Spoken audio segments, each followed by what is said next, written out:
घर से काफी दूर और बहुत खूबसूरत थी, जहाँ और भी कई सारी फैमिलीज छुट्टियां मनाने आई हुई थी। बच्चे की मॉम का नाम लुइस होता है। एक दिन जब ये लोग खाना खा रहे थे तो इनकी मुलाकात एक दूसरी फैमिली से हुई। इनमें एक कपल और उनका बेटा था। आदमी का नाम पैडी था और उनके बेटे की जुबान नहीं थी, वो बोल नहीं सकता था। अब आज की मुलाकात में ये लोग काफी बातें करते हैं एक दूसरे के साथ। इन्हें काफी अच्छा लगा, इसलिए ये हर रोज फिर इसी तरह साथ बैठकर बातें करते और खाना खाते हैं। ऐसे ही इन लोगों में दोस्ती हो जाती है। फिर जैसे छुट्टियां खत्म हुई, लुइस और उसकी फैमिली अपने घर, जबकि पैडी और उसकी फैमिली अपने घर में चले जाते हैं। घर आकर लुइस अपने हस्बैंड के साथ उन लोगों की तारीफ करती है कि वो कितनी अच्छी आदत के लोग हैं। फिर एक दिन पैडी लुइस के हस्बैंड के पास उनकी तस्वीर की मेल करता है और उन्हें अपने घर आने की दावत देता है। अब पैडी और उसकी फैमिली गाँव में, जबकि ये लोग शहर में रहती थी, इसलिए ये सोचते हैं कि पता नहीं गाँव की जिंदगी कैसी होगी। फिर ये भी सोचते हैं कि वो लोग इतने प्यार से बुला रहे हैं तो हमें जाना चाहिए और हमें गाँव की जिंदगी देखने का मौका भी मिल जाएगा। इसलिए लुइस के कहने पर ये लोग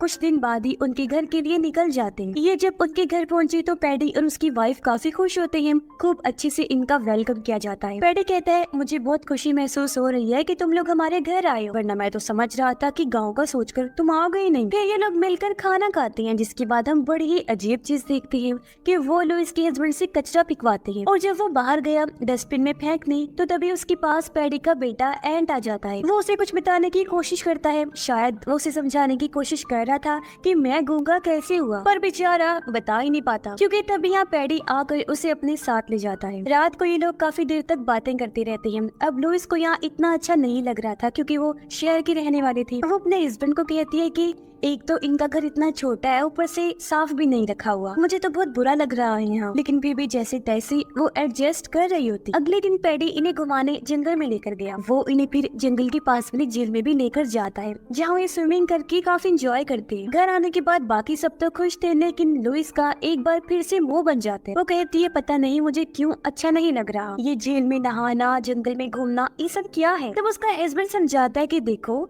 ऐसा कुछ भी अजीब नहीं है जैसा तुम्हें लग रहा है। वो दरअसल तुम सब कुछ पहली बार कर रही हो ना, इसीलिए तो ज्यादा मत सोचो। तभी इनके रूम में पैडी की वाइफ आती है। वो कहती है, तैयार रहना, आज शाम हम खाना खाने बाहर होटल में जाएंगे। वो जब ये कहकर गई तो लुइस अपनी सोच पर काफी अफसोस करती है कि मैं सच में ज्यादा ही सोच रही हूँ। ये लोग तो काफी अच्छे हैं, मेहमान नवाज है, हमारा कितना ख्याल रख रहे हैं। वो काफी खुश हो गई और जाने के लिए ये लोग तैयार हो जाते हैं। फिर जब ये जाने के लिए निकलने लगी तो इन्हें पता चलता है कि ये लोग बच्चों को साथ नहीं लेकर जा रहे हैं। एंट और लुइस की बेटी घर ही रहेंगी। बच्चों की देखभाल करने के लिए पैडी एक बेबी सिटर को बुलाता है जो उनका ध्यान रखेगा, पर इस वजह से लुइस को अच्छा नहीं लगता क्योंकि वो इस तरह अपनी बेटी को घर पर अकेला नहीं छोड़ सकती थी। उसका दिल घबरा रहा था, लेकिन उसके पास कोई रास्ता नहीं था, इसलिए वो पैडी की बात मानकर राजी हो गई। अपनी बेटी को अकेला छोड़कर उनके साथ चली जाती। ये लोग डिनर करने समंदर किनारे आए, जो जगह इन लोगों को काफी पसंद तो आई, लेकिन ये होटल बिल्कुल छोटा सा था। यह होटल का मालिक इनसे काफी अच्छे से बात करने की कोशिश कर रहा था, लेकिन उसका बर्ताव एकदम अजीब होता जा रहा था और वो ही इन लोगों के लिए खाना बनाने वाला था। दूसरी तरफ हम घर में एंट और लुइस की बेटी को देखते हैं। एंट उसे खेलते हुए अपने रूम में लेकर गया, जहाँ वो उसे पैडी की घड़ियों की कलेक्शन दिखाता है। उसने बहुत सारी घड़ियां जमा की हुई थी। एक खास घड़ी उठाकर एंट उसे दिखाता है। वो उसे कुछ समझाने की कोशिश करता है, जिसे लुइस की बेटी समझ ही नहीं पाती। घड़ी पर लिखे लफ्जों में बस एक लफ्ज समझ आ रहा था जो एंट का ही नाम था। उधर खाना खाने के बाद पैडी और उसकी वाइफ खूब शराब पी लेती है। नशे की हालत में वो अजीब तरह डांस कर रही होती है। साथ ही उनकी बातें भी बहुत ही अजीबोगरीब थी, जिनसे लुइस और उसके हस्बैंड को काफी बुरा महसूस हुआ। फिर जब इनके जाने की बारी आई तो वो बड़े आराम से लुइस के हस्बैंड के हाथ में बिल थमाकर बाहर चले जाते हैं। ये देखकर दोनों को फिर बुरा लगा कि मेहमान भी हम हैं और बिल भी हमसे ही दिलवाया जा रहा है, मगर एक बार फिर उनका बोलने का मुंह नहीं पड़ता। उधर एंट और लुइस की बेटी जब सोने गयी तो एंट उसे अपने जिस्म पर लगे चोटों के निशान दिखाने लगता है, पर तभी वो लोग पार्टी करके घर आ गई, इसलिए एंट जल्दी से लेट गया, सोने का नाटक करने लगता है। लुइस देखती है कि उनकी बेटी सो गई है, इसलिए वो अपने रूम में चले गई, जबकि पैडी और उसके हस्बैंड अपने रूम में चले जाते हैं। अब लुइस की अपने हस्बैंड के साथ बहस हो जाती है। वो कहती है कि ना तो मुझे ये लोग पसंद आ रहे हैं और ना ही इनकी हरकतें, मुझे बहुत बुरा फील हो रहा है, इसलिए चलो यहाँ से जितनी जल्दी हो सके, क्योंकि इतने टाइम से मैं बस एडजस्ट ही कर रही हूँ, यहाँ दिल से नहीं रह रही। इस पर उसका हस्बैंड कहते हैं, मेरी जान परेशान ना हो और रिलैक्स हो जाओ, जितनी जल्दी हुआ हम चले जाएंगे यहाँ से। फिर ये दोनों एक दूसरे को संभालते हैं, जिसके बाद सो जाते हैं। पर इन्हें छुप कर पैडी देख रहा होता है। आधी रात को लुइस की आंख खुली। उसे अपनी बेटी की फिक्र हो रही थी, इसलिए वो उसे चेक करने जाती है। पर वो ये देखकर काफी दंग रह गई कि उसकी बेटी तो एंट वाले कमरे में है ही नहीं जहाँ वो सो रही थी। लुइस घबराते हुए पैडी के रूम में गई चेक करने। वो देखती है कि उसकी बेटी पैडी और उसकी वाइफ के बीच में सोई हुई है, और पैडी तो अजीब हालत में बिना कपड़ों के लेटा हुआ है। ये देखकर तो लुइस का दिमाग खराब हो गया। वो अपने बेटे को उठाकर जल्दी से अपने कमरे में आ जाती है। अपने हस्बैंड को कहती है कि उठो जल्दी, अब मैं एक सेकंड यहाँ रुकने वाली नहीं हूँ, चलो मेरा खून खोल रहा है। उसका हस्बैंड उसकी बात मान लेता है और ये दोनों अपना सामान पैक करने लगे। फिर जैसे ही सुबह हुई, ये लोग उनको बताए बगैर ये निकल जाते हैं। अब एक तरह से ये उस जंगल से निकल गई थी, पर तभी लुइस की बेटी को याद आता है कि मैं तो अपना टेडी खिलौना उनके घर पर ही भूल आई हूँ। अब वो अपने टेडी से बहुत प्यार करती थी, उसके बगैर रहती तक नहीं थी। इसलिए वो अपने डैड से जिद करने लगी कि मुझे अपना टेडी चाहिए। हालांकि उसकी माँ ने उसे समझाया कि बेटा जिद नहीं करते, लेकिन वो नहीं सुनती। इस बातचीत के दौरान इनका एक्सीडेंट होने वाला था, जिससे वो बाल बाल बचते। उसके डैड अपनी बेटी की जिद पर रुक नहीं पाते, तो उसकी बात मानकर वो गाड़ी वापस मोड़ लेते हैं और ये लोग फिर से उनके घर आ जाते हैं, जहाँ पैडी और उसकी वाइफ भी जाग गई थी। पैडी उनसे पूछता है, आखिर ऐसा क्या हुआ जो तुम लोग बिना बताए चले गए? आखिर किस चीज से भागे हो तुम? क्या हमारी मेहमान नवाजी में कोई कमी रह गई थी? तब लुइस का हस्बैंड कहता है, लुइस ने कुछ ऐसा देखा है जो इसको पसंद नहीं आया। अब इससे ज्यादा वो कोई जवाब नहीं दे पाता, इसलिए लुइस को ही बोलना पड़ता है। वो कहती है कि कल रात तुमने मेरी बेटी को अपने कमरे में क्यों सुलाया था? ये सुनकर पैडी भी काफी हैरान रह जाता है, पर जब वो कोई जवाब नहीं दे पाता तो उसकी सफाई में उसकी वाइफ बोलती है। वो कहती है कि हमारी भी एक बेटी थी जिससे हम दोनों बहुत प्यार किया करते थे, लेकिन एक बीमारी की वजह से उसकी मौत हो गई है। हम अपनी बेटी को याद करते हैं और हमें बच्चियां बहुत पसंद है। अब तुम्हारी बेटी रात को तुम्हें आवाजें लगा रही, पर तुम दोनों तो सो रही थी, तुमने उसकी आवाज नहीं सुनी, इसलिए मैंने उसे उठाया और उसे लाकर अपने पास सुला दिया। अगर तुम्हें बुरा लगा है तो उसके लिए माफ करना, दोबारा ऐसी शिकायत का मौका नहीं मिलेगा। अब उसकी इस झूठी कहानी पर इन दोनों को भी यकीन आ जाता है, क्योंकि वो रो रही थी और ये उन्हें माफ कर देते हैं। जहाँ वो पहले गुस्से में घर छोड़कर जा रही थी, पर अब गलती का एहसास होने पर वो कुछ और दिन इधर ही रहने का फैसला करते हैं और पहले की ही तरह ये लोग एक दूसरे के साथ घुल मिल जाते। अब एक दिन जब ये लोग मिलकर खाना खा रही थी, तो यहाँ भी पैडी की वाइफ उनकी बेटी के साथ ज्यादा ही फ्री हो रही थी, जबकि अपने बच्चे एंट पर इनका ध्यान ही नहीं था। इसलिए लुइस भी बोल पड़ती है कि तुम इतना मत समझाओ मेरी बेटी को, इसकी माँ मैं हूँ। इसलिए पैडी की वाइफ फिर से उससे माफी मांगती। अब लुइस की बेटी अपनी परफॉर्मेंस दिखाना चाहती थी, क्योंकि उसने डांस के स्टेप सीखे थे जो वो इन्हें करके दिखाती है।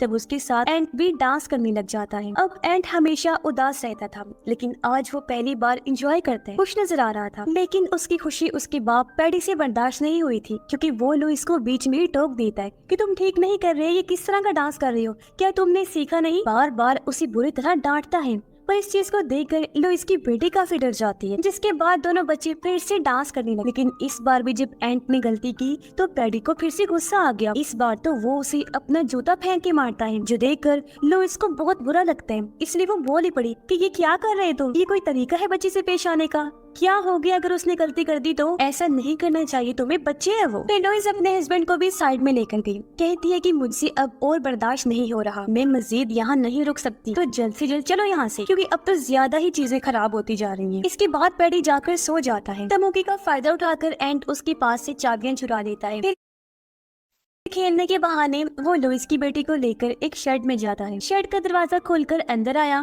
फिर एक खुफिया दरवाजा खोलकर उसे नीचे लेकर जाता है, जहाँ दुनिया भर की बहुत सारी चीजें पड़ी हुई थी। सामान वाले बैग्स थे, बच्चों के बैग्स थे, फोन थे, ग्लासेस थे, जूते थे और पता नहीं क्या कुछ था। बिल्कुल वैसे सामान की कलेक्शन थी जैसी पैडी के पास उन घड़ियों की थी। इसके बाद एंट उसे एक फोटो एल्बम दिखाता है, जिसमें पैडी और उसकी वाइफ की अलग अलग फैमिलीज के साथ तस्वीरें थी, और हर तस्वीर में पैडी और उसकी वाइफ के साथ अलग ही बच्चा था। उन्हीं में से एक तस्वीर में एंट भी था, लेकिन इनके साथ नहीं बल्कि अपनी असली फैमिली के साथ, क्योंकि पैडी और उसकी वाइफ उसके असली मॉम डैड नहीं थी। वहाँ उसकी जुबान भी थी, जिससे हम समझ पाते हैं कि उन लोगों ने एंट के साथ कुछ ऐसा किया कि उसकी जुबान नहीं रही, मतलब उन्होंने ही उसकी जुबान को काटा होगा, क्योंकि वो उनका असली बेटा नहीं था, इसलिए तो वो उसके साथ इतना बुरा बर्ताव करते थे। तो अब हमें बताया जाता है कि असल में ये दोनों कौन है। तो पैडी और उसकी वाइफ दोनों दरअसल सीरियल किलर है, मतलब ये पागल है और लोगों को बेरहमी से मार दिया करते हैं। ये नई नई जगहों पर ट्रिप्स पर जाते हैं। फिर वहाँ उन फैमिलीज को फंसाते हैं जिनका सिर्फ एक ही बच्चा हो, उनसे दोस्ती बढ़ाते हैं और उन्हें अपने घर में आने की दावत देते हैं। और जब वो फैमिली इनके घर आती है तो ये उनका सारा सामान और पैसा लूट कर उन्हें मार देते हैं। उनकी बच्चे की जुबान काट देते हैं ताकि वो किसी को कुछ बता ना पाए, और उस बच्चे को अपने साथ रखते हैं। फिर उसे अगली ट्रिप पर लेकर जाते हैं और वहाँ से नया शिकार यानी अगली फैमिली को फंसाते हैं, जिसके बाद इस बच्चे को भी मार देते हैं और फैमिली के साथ वो सब चीजें रिपीट करते हैं। और इनकी ये साइकिल ऐसे चलती रहती है। और अब मरने की बारी एंड की है। साथ ही लुइस और उसकी वाइफ को लूट कर उन्हें भी मार देंगे ये लोग, और लुइस की बेटे को अपने पास रख लेंगे। फिर उसे भी वही सब बर्दाश्त करना पड़ेगा जो अब तक एंड करता आ रहा था। ये भी कुछ बोल नहीं पाएगी क्योंकि इसकी भी जुबान वो काट देंगे। लेकिन एंड बेचारा फिर भी बार बार इन्हें अलग अलग तरीकों से बचाने की कोशिश कर रहा था कि ये यहाँ से भाग जाए, लेकिन ये लोग समझ ही नहीं पाए। खैर लुइस की बेटी अपने फोन में सभी फैमिलीज की तस्वीरें ले लेती है और ये दोनों जल्दी से बाहर आ जाते हैं। फिर एंड पैडी के पास गया और बहाने से उसके पास चाबी वापस रख देता है। अब लुइस सोचती है कि मैं अपनी मॉम को कैसे सारी बात बताऊं, क्योंकि लुइस तो पैडी की वाइफ से बातें करने में मसरूफ थी। तो तब उसकी बेटी को एक आइडिया आया। वो खुद को एक पिन से कट लगाकर अपना खून निकालती है और सबका ध्यान अपनी तरफ कर लेती है। उसने कहा कि मेरे कपड़ों पर पता नहीं कैसे खून लग गया है, इसलिए लुइस उसे वॉशरूम में लेकर जाती है। उसकी बेटी को मौका मिल गया था अपनी मॉम से बात करने का, इसलिए वो उन्हें उन फैमिलीज की सारी तस्वीरें दिखाती है और पैडी और उसकी वाइफ की सच्चाई भी बताती है, जो सुनकर लुइस की होश उड़ जाती है। पर वो अपनी बेटी को यही कहती है कि बेटा ऐसा कुछ नहीं है जैसा तुम सोच रही हो, ताकि उसकी बेटी परेशान ना हो। वो उसे रिलैक्स करती है, पर लुइस समझ जाती है कि कुछ भी ठीक नहीं, यहाँ तो बहुत बड़ी गड़बड़ चल रही है। ये बहुत खतरनाक लोग हैं और हम लोग बुरी तरह यहाँ पर फंस गए हैं। तभी लुइस बाहर आई। वो बहाना करती है कि मेरी बेटी बहुत घबराई हुई है, शांत नहीं हो रही, जो कहकर वो अपने हस्बैंड को भी अंदर लेकर जाती है, जहाँ लुइस उसे भी सारी फैमिलीज की तस्वीरें दिखाकर सच बता देती है। उसके हस्बैंड भी काफी दंग रह गया कि ये कितने खतरनाक लोग हैं, न जाने कितनी फैमिलीज को इन्होंने अपना शिकार बना लिया। पर इनके लिए हालात खराब थे क्योंकि ऐसे में ये भाग भी नहीं सकते थे, वो लोग बाहर जो बैठे हुए थे। तब लुइस कहती है हम उन लोगों से ये बहाना कर देते हैं कि हमारी बेटी को पहली बार फीमेल प्रॉब्लम आई है, ऐसे में हम आसानी से यहाँ से निकल जाएंगे। पर जाने से पहले लुइस अपने पास एक चाकू रख लेती है जो उनके काम आ सकता था उनकी हिफाजत करने के लिए। फिर ये लोग अपनी बेटी को लेकर बाहर आए।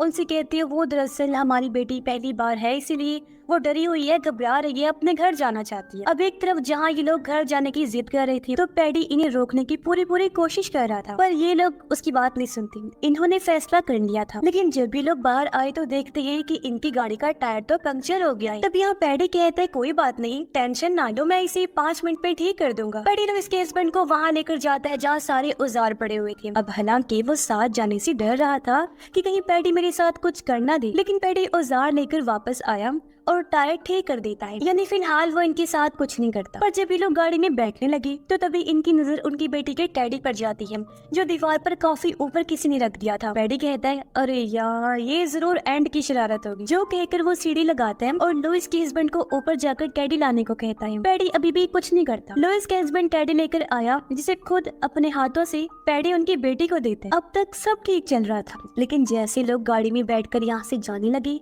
कि तभी उनकी आंखों के सामने पैडी एंड को पानी में फेंक देते हैं, जिससे वो बेचारा बच्चा डूबने लगता है। तब उसकी खातिर इन लोगों को गाड़ी रोकनी पड़ी। लुइस का हस्बैंड जल्दी से बाहर आकर पानी में कूद गया। वो एंड को तो बचा लेता है, लेकिन अब उसकी फैमिली मुसीबत में, क्योंकि पैडी ने गन पॉइंट पर उन्हें बंदी बना लिया था, यानी ये लोग बुरी तरह फंस गए थे। पैडी उन सबको बांधकर अंदर लेकर जाता है और उनके बैंक में जितने भी पैसे थे वो सब पैडी अपने अकाउंट में भेज देता है। जिसके बाद पैडी इन्हें मारने की तैयारी करने लगा, लेकिन लुइस के पास जो चाकू था वो उसकी मदद से पैडी के चेहरे पर वार करती है। फिर वो जल्दी से पैडी की वाइफ से गन छीन कर इन लोगों पर तान देती है। फिर ये सब बाहर आए। पैडी और उसकी वाइफ को इस कमरे में बंद करके लॉक लगा देते हैं। ये लोग गाड़ी में बैठ के यहाँ से निकलने ही वाले थे कि तभी होटल का मालिक, जो दरअसल पैडी का भाई है, वो यहाँ आ जाता है, जो अपनी गन से इनकी गाड़ी पर शूट करने लगता है। ये लोग अपनी जान बचाने के लिए जल्दी से गाड़ी से उतरे और भागकर घर के अंदर आ जाते हैं और सारे खिड़की दरवाजों को इन्होंने मजबूती से बंद कर दिया था। पर पैडी का भाई उस रूम में आकर ताले को तोड़ देता है। पैडी और उसकी वाइफ को बाहर निकालता है,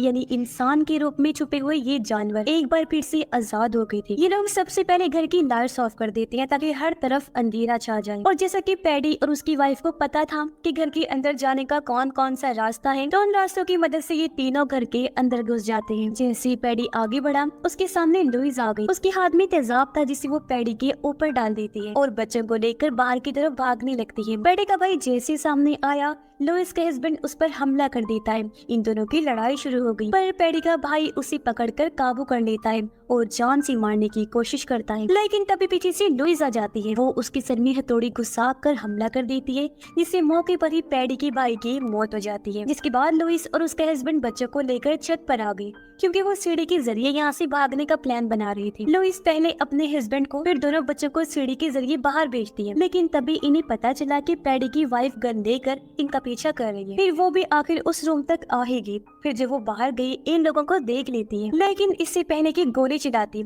लुइस जो वहाँ पर छुपी हुई थी उस पर जोरदार हमला कर देती है, जिससे वो नीचे आकर गिरी और इस तरह पैडी की वाइफ की भी मौत हो जाती है। लेकिन उसके गिरने की वजह से सीढ़ी भी गिर गई थी, यानी कि अब इनका उतरना मुश्किल हो गया था। अब लुइस का हस्बैंड अपनी जान पर खेलकर नीचे कूद गया। वो सीढ़ी को खड़ा कर देता है, जिससे वो तीनों भी नीचे आ जाते हैं। लेकिन इससे पहले वो यहाँ से निकलती, तब यहाँ आ गया पैडी, जो उनकी बेटी को पकड़ लेता है। वो लुइस और उसकी वाइफ से कहता है कि तुमने मेरी वाइफ की जान ली है, जिस वजह से मैं अकेला रह गया हूँ, इसलिए अब मैं जान के बदले जान लेना चाहता हूँ। तुमने मेरी बीवी को मारा, मैं तुम्हारी बेटी को मार दूंगा। लेकिन लुइस की बेटी, जिसके पास बेहोशी का इंजेक्शन था, वो उसे फौरन ही पैडी को लगा देती है। कुछ ही सेकंड्स में इंजेक्शन ने अपना काम किया और पैडी बेहोश हो जाता है। अब लुइस का हस्बैंड चाहता तो उसे खुद मार सकता था, लेकिन वो ये मौका एंड को देता है ताकि वो अपना बदला ले सके, क्योंकि पैडी ने उसे इतनी तकलीफ जो दी थी। इसलिए एंड एक पत्थर लेकर आया और उससे पैडी को जोर जोर से मारने लगता है। वो अपने दिल की अच्छे से भड़ास निकालता है